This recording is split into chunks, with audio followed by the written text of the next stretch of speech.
Menteri Pariwisata dan Ekonomi Kreatif Sandiaga Uno meresmikan Mangrove Tower Park di Kuala Langsa pada Jumat 15 April 2022.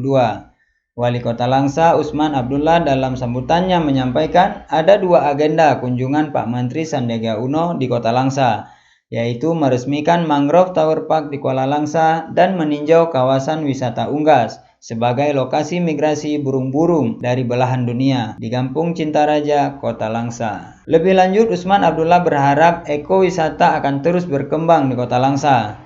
Sebenarnya ada dua lokasi lagi yang belum tersentuh. Ini tidak terlepas dari keberadaan anggaran yang dimiliki, ujar Usman Abdullah. Nah, inilah awal mungkin dari kebangkitan sektor wisata di Kota Langsa, karena pada 8 tahun yang lalu atau 9 tahun yang lalu Langsa belum ada destinasi yang bisa dituju.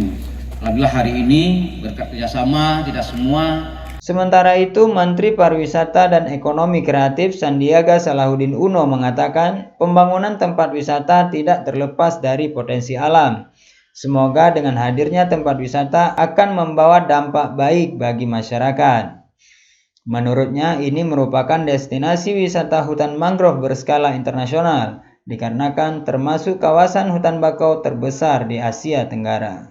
Kita akan gelar banyak event internasional yang melibatkan semua pihak, sehingga dengan event-event tersebut akan membawa dampak baik bagi pertumbuhan ekonomi masyarakat, jelas Sandiaga Uno.